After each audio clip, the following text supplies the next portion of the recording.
In March 2022, Jaiden Animations, a very popular Storytime animation channel about Pokemon, pets, and personal narratives, dropped a video named Being Not Straight. In the video, Jaiden talked about her aromantic, asexual, aroace identities for the first time. The video got a lot of negative attention from people who think these identities do not exist or that they should not be discussed. But of course, the video also received love and praise both from longtime fans and new audiences. I think it's a great example of communicating delicate subjects that do not get a lot of representation in a way that is both sensitive and amusing. That's why I want to dedicate a video to it. I will emphasize how Jaiden justifies making the video. Hi, I'm David. Welcome to YouTube A Literary Analysis, a series where we explore videos more closely as works of YouTube art. Jaiden Animation is a channel run by Jaiden Tlachac. Most of the videos on the channel belong to the Storytime animation genre, or maybe it's better to call it a YouTube community or ecosystem. This community/genre is characterized by 10-20 minute videos where creator narrators tell stories about their life or video games they played. All this is illustrated by mostly basic animation with characters rendered with minimal lines and basic colors. A lot of these videos look very similar, but the best creators find ways to maintain some distinction in their art style. I call it an ecosystem and not just the genre because these YouTubers often collaborate and appear in one another's channels. Jaiden is one of the oldest and most popular creators in this community. So to the video itself, Being Not Straight, with an emphasis on how Jaiden justifies making it. Jaiden frames her video very explicitly. The initial site of narration, that is the place where the story is told, not where the story takes place, is an auditorium, like something you would find in a high school or a college. In this way, Jaiden sets her story up as a public story and as a story with educational value. It belongs in a school. It isn't an intimate environment for telling the story like the classic Storytime set of the bedroom. Jaiden is keen on showing that this is a story with social and educational value, a theme that will recur a number of times in the video. This emphasis on social value is important because yes, creators, writers, etc. sometimes tell stories and expect the audience to figure out that they have value and what that value is. That's great at many moments, but sometimes, especially when you need to justify telling a story that is often not told, being explicit about the function of your own story is crucial for avoiding misunderstanding and framing it for what it is. I appreciate that Jaiden does not shy away from being explicit about her hopes for the video. Basically, this is something I want to talk about, share, and bring a spotlight to. Moving forward, Jaiden gives us a dictionary definition of aromanticism. Someone who's aromantic is defined as a person who feels very little to no romantic attraction to anyone at all. Starting with a definition helps her present this orientation as something that is real, even if not widely known. It is something other people defined and not just her subjective experience.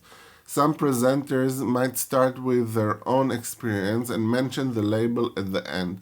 But by starting with the definition, Jaiden makes it clear that the purpose of the video is to explain the concept. The personal narrative is there to illustrate the concept. This is another way to insist on the social value of her videos. After explaining the aromantic orientation in the abstract, she presents a story time to help explain. Yes, most of the video is about her life, but the life is subordinated to the idea she wants to explain. Even as she knows that many are curious about the story because they are curious about her life specifically because she is internet famous, because she is the main character of her channel, she frames the story as just an example.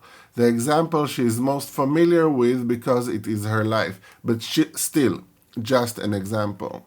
The stories about her life are good examples. That's why she tells them. For instance, in junior high, she figures out that the social expectations is to have crushes on people and do something about it. She tries to find someone she is drawn to, illustrated by putting on a sci-fi scanning helmet. But nobody attractive shows up again and again. Not aware of her difference, Jaiden blames her bad luck for being in a school with no attractive people. Man, unlucky again. Why are none of you attractive? The animated visuals often used in cultural references are important to getting the point through and adding humor. Thus, she calls the first person she decided she should have a crush on Pikachu, and they are illustrated with a Pokemon's head. Later on, she's in college and she mistakes friendship for attraction. This time, the person is illustrated with a Raichu head. Raichu is Pikachu's evolution, suggesting that not only has she grown up, but that her mistakes have leveled up. I do want to mention that sometimes the illustration subverts Jaiden's desire to normalize aroace identity, like here. I don't know, it just didn't feel like it made sense, even though I really didn't technically see them in a romantic way. I just didn't understand what was going on really, or that there was supposed to be real emotions instead of a logical understanding of steps. In order to show her misunderstanding, Jaiden shows windows familiar from malfunctioning computers. This is a relatable way to show a mind not coping with social expectations, but also shows the aroace person as defective, like a program that can't handle input correctly. Therefore, it needs to be reprogrammed. Clearly, Jaiden does not see her mind as abnormal in this way. She does not need reprogramming, but the illustration sometimes runs away from her intended meaning. The importance of the coming out project is most clear midway through the video when she explains what it meant growing up and starting adult life without knowing that aromanticism exists. If I knew what aromanticism was when I was growing up, things would have been a lot less complicated for me a lot sooner. I think it's mainly because people don't really talk about it or even know what it is or that it's real. Life would have been simpler and less stressful had she had this label. Showing the computer that he represents society, throwing hearts at her graphically illustrates what academics and activists called allonormativity or compulsory sexuality. The idea that our society binds people to the norm that they must be romantically and sexually attracted to others. Jaiden does not use these terms, perhaps in order not to scare off people with too many long words, but she gets the idea through narrative and image. You are bombarded with the idea that people need romance to be happy. While this is obviously not true, the computer screen love bombing you covers this idea perfectly. This is not just put in the negative light, but also in a positive light. When I stumbled onto the term aroace and started realizing I fall into that category, it helped me feel much more confident and sure of myself. I've read a lot about how people say they felt broken or that something was wrong with them, but honestly, I was the complete opposite. She describes finding information and representation. It is what made her feel better about herself. This improvement in her life justifies the video. People sometimes complain about the multiplication of labels for orientations and identities, but Jaiden shows how significant they can be for one's well-being. Labels make you feel like you are not alone, that you have some kind of community.